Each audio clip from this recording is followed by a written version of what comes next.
السلام علیکم ناظرین، کیا آپ لوگوں کو معلوم ہے کہ رمضان کے آخری عشرے کے 10 دن بہتر ہیں یا ذی الحجہ کی یہ پہلے 10 دن؟ لیلۃ القدر کی فضیلت کو یقیناً آپ جانتے ہوں گے، مگر کیا آپ لوگوں کو یہ معلوم ہے کہ ذی الحجہ کے ہر رات کی عبادت لیلۃ القدر کی رات کے برابر ہے؟ اور اس کے ساتھ ذی الحجہ کے پہلے دن سے لے کر عید الاضحیٰ کی دن تک ساری فضائل آپ کو بتائیں گے۔ ناظرین، ویڈیو کو آخر تک ضرور ملاحظہ فرمائے، کیونکہ آپ کو ایسی فضائل حدیث کی روشنی میں بتائی جائے گی کہ آپ حیران رہ جائیں گے۔ ذی الحجہ کے پہلے 10 دن کی برکت سے تقریباً 98% لوگ غافل ہے۔ اللہ تعالیٰ نے ماہ ذی الحجہ کو بالخصوص اس کے پہلے عشرہ کو حرمت، برکت، عظمت اور فضیلت عطا فرمائی ہے۔ اس مہینے کا شمار ان 4 مہینوں میں ہوتا ہے جن کو حرمت، عزت والی مہینے کہا جاتے ہیں۔ ان میں خون ریزی، لڑائی جھگڑا وغیرہ کرنا بہت بڑا گناہ ہے۔ اس مہینے کے پہلے 10 دنوں میں کیے جانے والے نیک اعمال کا ثواب باقی ایام کے مقابلے میں زیادہ عطا کیا جاتا ہے۔ عبداللہ بن عباس رضی اللہ عنہما سے روایت ہے کہ رسول اللہ صلی اللہ علیہ وسلم نے ارشاد فرمایا، عشرہ ذی الحجہ میں کیے جانے والے اعمال دوسرے عام دنوں میں کیے جانے والے نیک اعمال کے مقابلے میں اللہ تعالی کے ہاں زیادہ فضیلت والے ہیں۔ صحابہ کرام رضی اللہ تعالیٰ عنہم اجمعین نے عرض کیا، یا رسول اللہ، کیا جہاد جیسی عظیم عبادت بھی ان کے برابر نہیں؟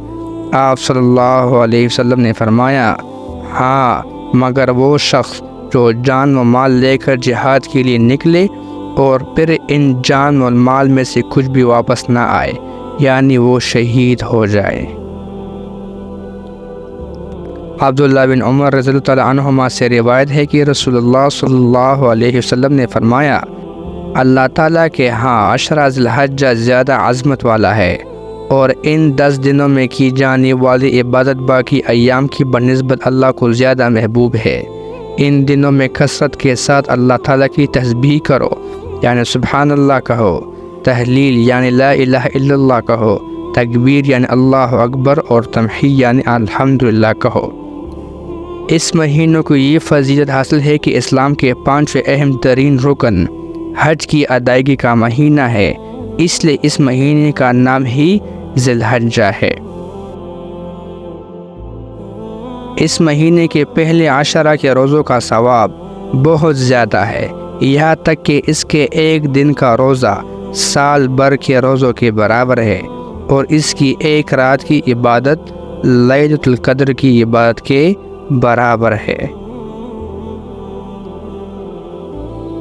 نبی کریم صلی اللہ علیہ وسلم کی زوجہ محترمہ رضی اللہ عنہا فرماتی ہے کہ رسول اللہ صلی اللہ علیہ وسلم ذی الحج کے پہلے 9 دنوں میں روزہ رکھا کرتے تھے۔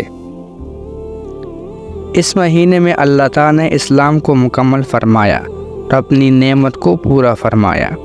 حضرت عمر بن خطاب رضی اللہ تعالیٰ عنہ سے مروی ہے کہ ایک یہودی نے ان سے کہا، اے امیر المومنین، آپ کی کتاب قرآن مجید میں ایک آیت ایسی ہے کہ اگر وہ ہمارے اوپر یعنی دینی یہود میں نازل کی جاتی تو ہم اس دن عید مناتے۔ حضرت عمر رضی اللہ عنہ نے اس یہودی سے پوچھا کہ کون سی آیت ہے؟ یہودی نے کہا، الیوم اکملت لکم دینکم واتممت علیکم نعمتی ورضیت لکم الاسلام دینا، جس کا مفہوم یہ ہے کہ آج میں نے تمہارے لیے تمہارا دین مکمل کر دیا اور تم پر اپنی نعمت پوری کر دی اور تمہارے لیے اسلام کو بحیثیت دین پسند کر لیا۔ عمر رضی اللہ عنہ نے اس سے فرمایا، ہم اس دن کو خوب جانتے ہیں اور اس جگہ کو بھی اچھی طرح سے جہاں یہ آیت نبی کریم صلی اللہ علیہ وسلم پر نازل ہوئی۔ یوم عرفہ بروز جمعہ میدان عرفات میں وقوف فرما رہے تھے۔ اس مہینے کی 90 تاریخ یعنی یوم عرفہ کا روزہ ہے، جس کا حدیث مبارکہ میں بہت زیادہ اجر ذکر کیا گیا ہے۔ ام المومنین حضرت عائشہ صدیقہ رضی اللہ عنہا سے مروی ہے کہ رسول اللہ صلی اللہ علیہ وسلم نے فرمایا عرفہ کے دن یعنی 9 ذوالحجہ کے دن کا روزہ کا ثواب 1000 دن کے روزوں کے برابر ہے۔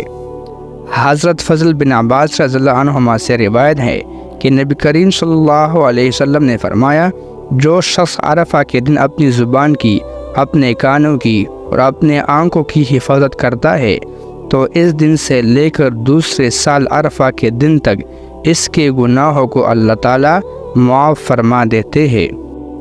انس بن مالک رضی اللہ عنہ سے مروی ہے کہ حج کے 10 دنوں میں ہر دن کو 1000 دنوں کے برابر، جبکہ عرفہ کے دن کو 10,000 دنوں کے برابر سمجھا جاتا تھا۔ اس مہینے کی 9ویں تاریخ یعنی یوم عرفہ میں اللہ رب العزت لوگوں کو جہنم سے کثرت کے ساتھ آزاد فرماتے ہیں۔ عائشہ رضی اللہ عنہا فرماتی ہے کہ رسول اللہ صلی اللہ علیہ وسلم نے فرمایا اللہ رب العزت باقی ایام کی بنسبت یوم عرفہ والے دن لوگوں کو کثرت کے ساتھ جہنم سے آزاد فرماتے ہیں۔ اس مہینے کے 10ویں تاریخ کو نماز عید ادا کی جاتی ہے۔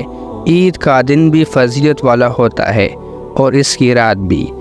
عیدین کی راتیں ایسی مبارک راتیں ہیں، اگر کوئی شخص ان میں اللہ کی عبادت کرے تو اللہ تعالیٰ اس کو قیامت کی ہولناکیوں سے محفوظ فرماتے ہیں۔ حضرت ابو امامہ رضی اللہ عنہ سے مروی ہے کہ رسول اللہ صلی اللہ علیہ وسلم نے فرمایا جو شخص دونوں عیدوں یعنی عید الفطر اور عید الاضحیٰ کی راتوں میں ثواب کا یقین رکھتے ہوئے عبادت میں مشغول رہا تو اس کا دل اس دن نہ مرے گا جس دن لوگوں کے دل مردہ ہو جائے۔ اس مہینے کے 10ویں، 11ویں اور 12ویں تاریخ کو اللہ کے نام پر متعین جانور کو ذبح کیا جاتا ہے، یعنی قربانی کے مبارک عمل کی ادائیگی کی جاتی ہے۔ اس دن عمل سے زیادہ اور عمل زیادہ اجر و ثواب والا نہیں ہے۔ ابن عباس رضی اللہ عنہ سے روایت ہے کہ رسول اللہ صلی اللہ علیہ وسلم نے ارشاد فرمایا اللہ تعالیٰ کے ہاں کسی خرچ کی فضیلت اس خرچ سے ہرگز زیادہ نہیں جو عید قربان والے دن قربانی پر کیا جائے۔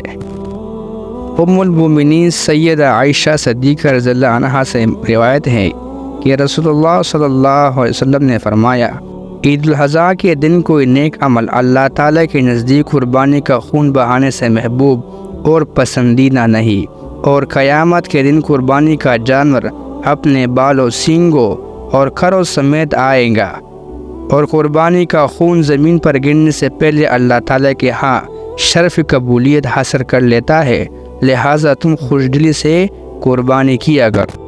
زید بن ارقم رضی اللہ عنہ سے روایت ہے کہ رسول اللہ صلی اللہ علیہ وسلم کے صحابہ رضی اللہ عنہم نے سوال کیا کہ یا رسول اللہ یہ قربانی کیا ہے، یعنی قربانی کی کیا حیثیت ہے؟